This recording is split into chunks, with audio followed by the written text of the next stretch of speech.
Hi, I'm Dr. Boyce Watkins from Your Black World, and I'm adjusting the camera to make sure that you can see me. I had this brilliant idea today to share my response with a young brother who emailed me today about confidence, self validation, things like that. And part of the reason I decided that a video response might be more appropriate was twofold. One, um, it's when I get a lot of emails, it's hard to respond to everybody and type, even though I write pretty fast.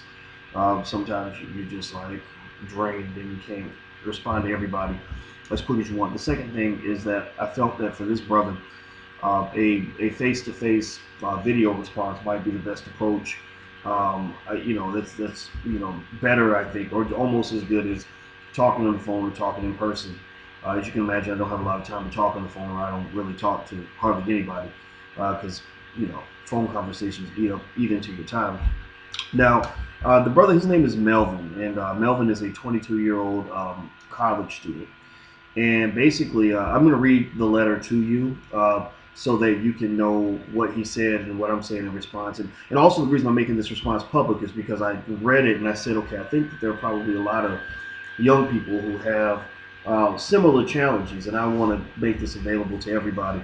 And also, Melvin, this is for you, brother. It took me a week to get back to your email, and I apologize. I just left the country, but I can't respond to everything the way I want to, but I'm going to respond to you. Here, I'll read it to you. It says, "Hello, Dr. Watkins. I am a 22-year-old black male college student in North Carolina. I follow your posts from Your Black World on Facebook and am often intrigued, empowered, and infuriated by the stories that you and your staff write on. However, one post in particular caught my attention. The post on Facebook was about how you learn to not need validation from the outside of yourself, but you learn to value your own self-worth despite what others may think. I would benefit greatly from learning what I could do to also validate myself in spite of what people feel. I often won't give myself credit for being good at something or just being a decent person because I have internalized the idea that if others don't validate me, then I don't deserve to do it myself. I have arrived at the point where my worth and my contributions have become contingent upon the appraisal of others. This makes me fearful as I'm about to graduate and enter the workforce. I feel that I have a lot to offer, and with everything that I have learned, I could bring a lot of the workforce, and I could bring a lot to the workforce and to the people I could directly impact. But my lack of confidence is where I fail every time. I hope you can assist me in some way. I appreciate your availability and what you do for he said my black world, but I think it means your black world. Okay, well, Melvin, what I'm going to say to you, and again, I'm saying this to anybody who's listening, is I understand how you feel. When I was 22, I felt very similar ways. When I really think back on my life at that time, I just literally thought about being 22, which was exactly 20 years ago for me. I'm 42 now. I literally just this week thought about what my life was then and how it's changed to what my life is now. And I remember at that time, I was, chasing some ridiculous, really actually an ugly girl she was ugly on the inside and the outside. And I remember chasing her and being upset about her. I dated her during my last couple years of college. I remember chasing her and being upset about, her breaking up with me primarily because I didn't feel like I could do any better. I didn't have the confidence to go and create a better situation for myself. I just sort of wallowed over the situation I was in. I remember academically, I did pretty well in college, and I had confidence in that area. But in terms of success and validation, which is what you speak to in your letter, I didn't feel that I had any validation. I did feel that I needed to go out into the world and get somebody to validate me, to stamp me in the head and say, you are a good person, you are a worthy person, you are a successful person, you are a smart person. Most of us grow up thinking that way, and that's a dangerous way to think, especially if you're black in America, because if you think about it, most black people seek their validation from the descendants of their historical oppressors. That's kind of sick because you're looking to people who have been trained to hate you to tell you that you're a good person. Excuse me. So they might give you what you want. They might tell you, you're a good Negro. You're really successful. You're so smart. You're so different from everybody else. You're a credit to your race. They might give you all of that, give you the fancy corner office, give you the big paycheck with the Mercedes Benz in the driveway, and all of that. But the thing is, though, that's your self esteem is being held for ransom.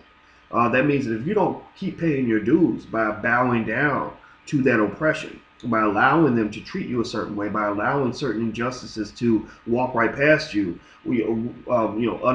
unmolested in any way, you can basically be in a scenario where if you don't continue to submit to that, they will take away all that validation just like that.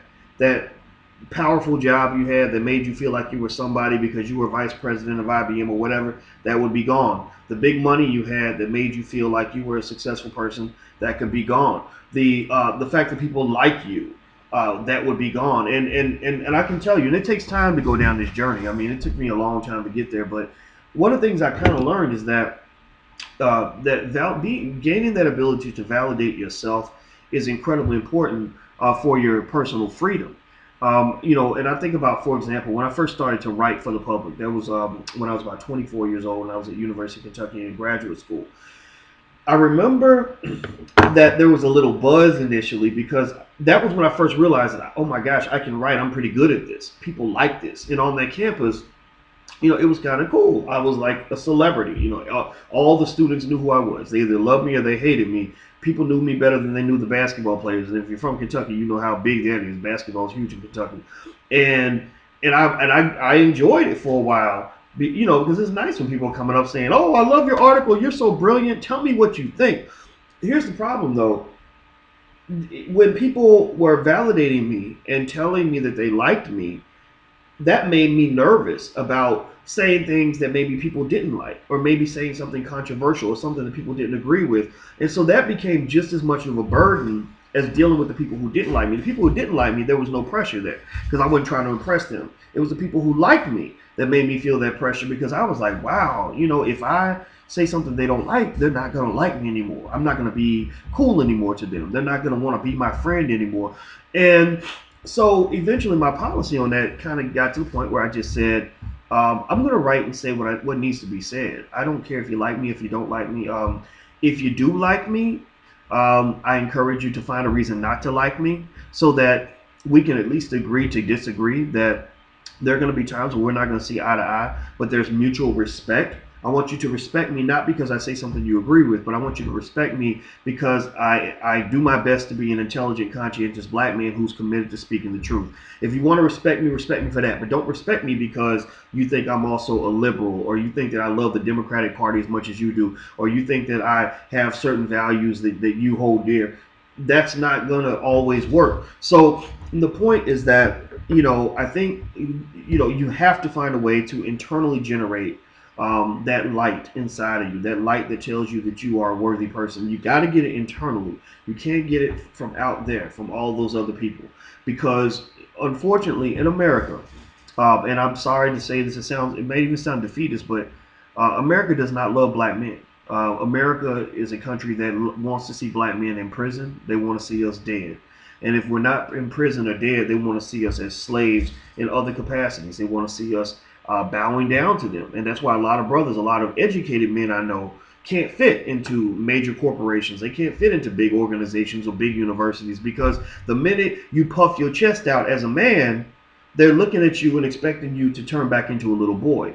And we don't need more black boys in America. We need more black men. Or we need the boys to grow into men and not remain little boys. So ultimately, the pressure that does hit black men when it comes to sort of surviving in this world, it ends up having a reverse effect on what's good for the community. Even black men who are successful, who get the money, who get the success, get the fame, get the whatever, they become powerful cowards. I mean, you look at some of these celebrities that have $20-30 million in the bank and they're scared to take a stand on any kind of injustice, even a blatant injustice, even something that's clearly unfair. The mass incarceration epidemic, they're scared because they're afraid of losing that validation. They're afraid of losing that wealth. They're afraid of losing that power. They're afraid of losing that influence. They're afraid that somebody's going to define them to be a bad Negro or an angry black man if they say or do certain things. And that's not the way to live. I didn't really become a free man until I really started to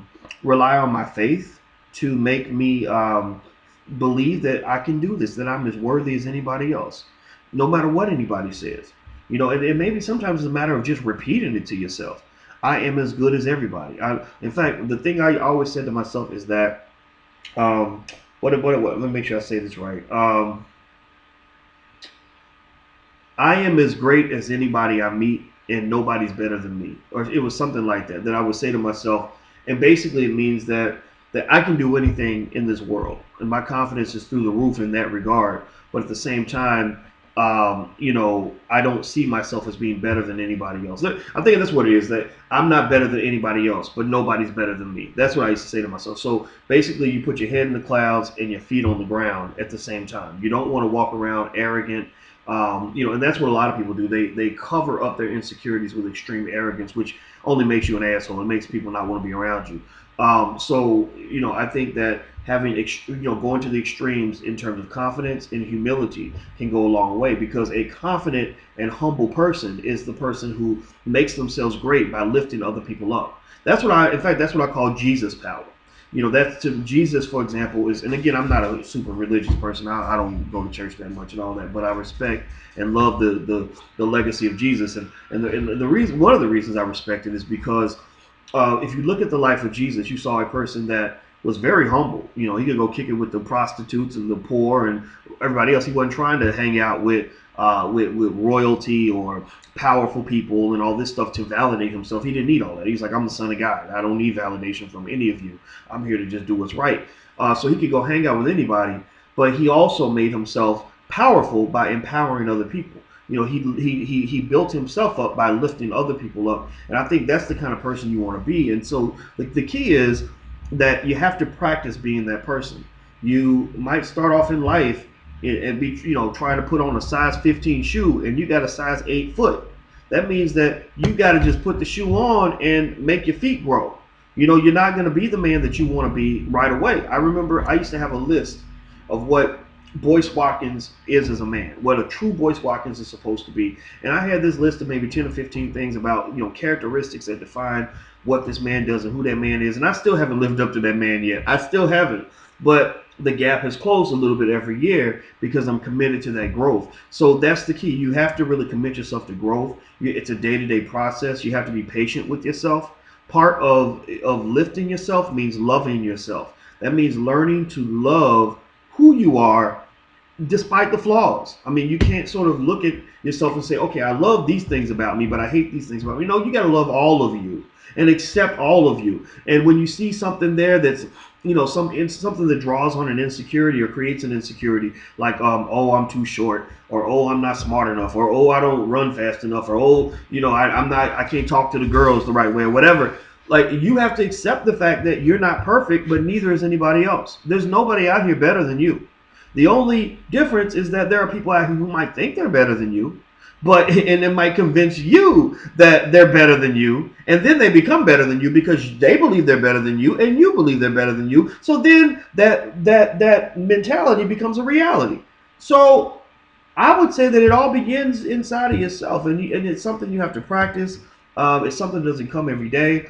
I believe that in life, your journey is built on a few simple things. First of all, life is a journey of love. It's not about how much you accomplish, how much money you make, how many degrees you get, and all of that. I mean, that stuff is nice, but really, I mean, I have a lot of education. I have a lot of academic degrees, and I don't remember any of that stuff. I don't care. I mean, I can tell you what degrees I have, and I use them to make money and all that, but I'm not.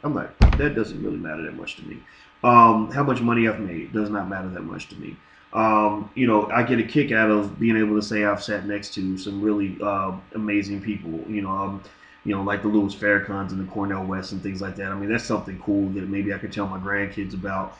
But really, what matters to me is love. It's like when I think about my life in different stages, I think about the growth that I had to gain in love for myself, because I had a horrible high school experience. In fact, everything below 18, I can't remember really that well because my self-esteem was very, very low.